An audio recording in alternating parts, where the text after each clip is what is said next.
آنا چاہیے. کب تک وہ اللہ سے بغاوت کرتے رہیں گے اور اللہ سے دشمنی کرتے رہیں گے؟ اس نوجوان کو گاؤں والے نے مل کر کے ایک جنگل میں چھوڑا ہے، جنگل میں پھینکایا. اب یہ شخص جنگل میں پڑا ہوا ہے، کوئی پرسان حال نہیں، بیمار پڑ جاتا ہے، کوئی دوا دارو کرنے والا نہیں، کوئی علاج معالجہ کرنے والا نہیں، کوئی دیکھ ریکھ کرنے والا نہیں، بیمار پڑ جاتا ہے. بیمار اتنی بڑھتی ہے، بیمار اتنی طویل ہوتی ہے کہ موت کا نقشہ ان کے چہرے کے سامنے گھومنے لگتا ہے، موت قریب آ جاتا ہے. اب یہ اللہ کو پکارتا ہے. کب پکارا؟ جب موت قریب آ گئی، جوانی میں اور صحت کے وقت میں تو بڑی عیاشیاں کی، بڑی مکاریاں کی. اب اللہ کو پکارتا ہے. اللہ تو بڑے کریم ہیں، اللہ تو بڑے رحیم ہیں، اللہ تو غفور رحیم ہیں. اللہ تو چاہتے ہیں کہ بندہ مجھ سے مانگے، مجھ سے طلب کرے، مجھ سے مغفرت طلب کرے. اب یہ اللہ سے کہتا ہے، اللہ کو پکارتا ہے، اے اللہ اگر میرے معاف کرنے سے آپ کی بادشاہت میں کمی آتی تو میں کبھی بھی آپ سے معافی نہ مانگتا. اللہ، میں کبھی بھی آپ سے معافی نہ مانگتا. اے اللہ اگر میرے معاف کرنے سے آپ کی بادشاہت میں اضافہ ہوتا تو میں کبھی بھی آپ سے معافی طلب نہ کرتا. دائیں دیکھتا ہے، بائیں دیکھتا ہے، سامنے دیکھتا ہے، پیچھے دیکھتا ہے، کوئی کسی کو نہیں پاتا، بے یار و مددگار، بے سہارا. اور اس وقت کی پکار کیسی ہو؟ اللہ نے سن لی، اللہ نے سن لی. موت آ جاتی ہے، ملک الموت اسی وقت پہنچ جاتا ہے، روح قبض کر لیتا ہے. موسیٰ علیہ السلام وقت کے نبی، ان پر وحی نازل ہوتی ہے.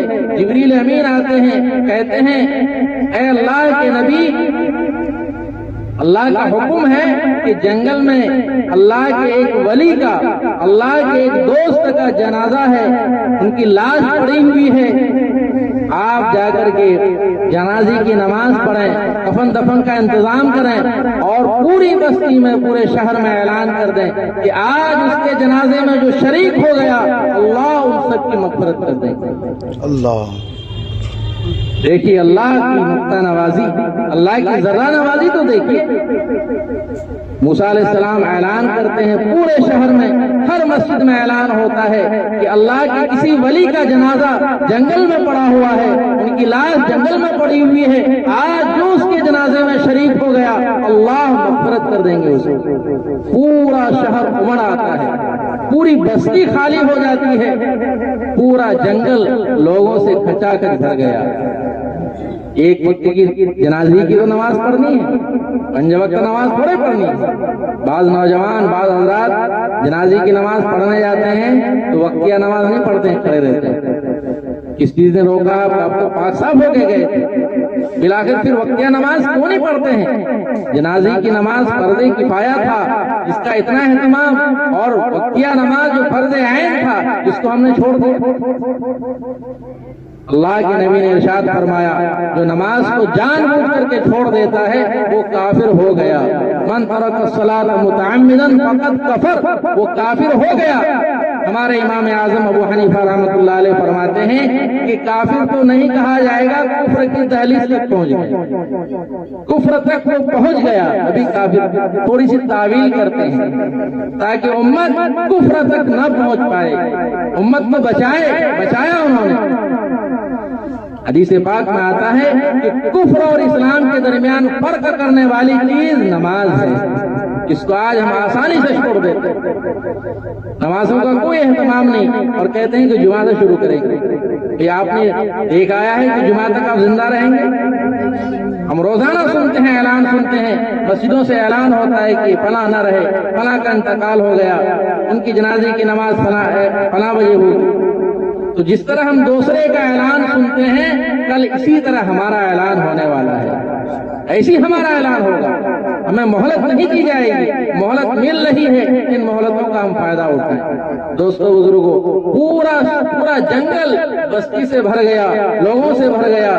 جنازے کی نماز سب نے ادا کی. سب کی یہ خواہش ہے کہ اس اللہ کے ولی کو تو دیکھیں، آخر وہ کون بندے خدا ہے کہ جس کے بارے میں وقت کے نبی نے اعلان کیا.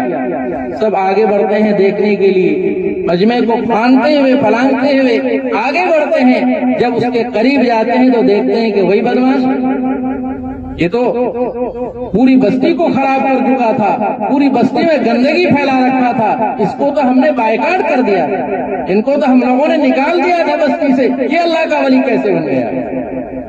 یہ اللہ کا ولی کیسے بن گیا؟ اب لوگوں کو اعتراض ہو رہا ہے، لوگوں کو اشکال ہو رہا ہے۔ موسیٰ علیہ السلام سے کہہ رہے ہیں کہ اے اللہ کے نبی، آپ ان کو اللہ کا ولی کہہ رہے ہیں، یہ تو بڑا مکار تھا، بڑا گنہگار تھا، بڑا پاپی تھا، یہ تو ایسا گناہ کیا کرتا تھا، یہ پوری بستی کو خراب کر چکا تھا، اس لیے ہم لوگ ان کو تو بستی اور شہر سے نکال دیے تھے، ان کا بائیکاٹ کر دیے تھے، اور آپ کہہ رہے ہیں کہ اللہ کا ولی۔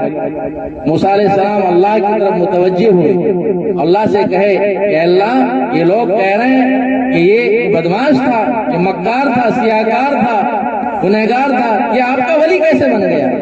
اللہ نے کہا کہ یہ لوگ صحیح کہہ رہے ہیں، یہ ویسا ہی تھا جو جس طرح کے بستی والے کہہ رہے ہیں، لیکن مرنے سے پہلے، موت سے پہلے انہوں نے ایسی توبہ کی ہے، ایسی توبہ کی ہے، یہ تو کم ظرف نکلا جو صرف اپنے لیے مانگا، اگر یہ پوری دنیا والوں کے لیے بھی مغفرت کا مجھ سے طلب کرتا تو میں پوری دنیا والوں کو بخش دیتا، اللہ، پوری دنیا والوں کو بخش دیتا۔ جنہوں نے دائیں دیکھا، بائیں دیکھا، سامنے اور پیچھے دیکھا، کسی کو اپنا یار و مددگار نہ پایا، تو کیا میں اس کو اپنے حال پر چھوڑ دیتا؟ یہ ہے اللہ، یہ ہے اللہ جو ہم سے اتنی محبت فرماتا ہے۔ اپنے بندے سے اللہ 70 ماؤں سے بھی زیادہ محبت فرماتے ہیں، لیکن یہ بندہ اللہ سے بغاوت کرنے میں لگا ہوا ہے، اللہ سے دشمنی کرنے میں لگا ہوا ہے، اذان کی آواز سنتا ہے اور ایک کان سے دوسرے کان سے نکال لیتا ہے۔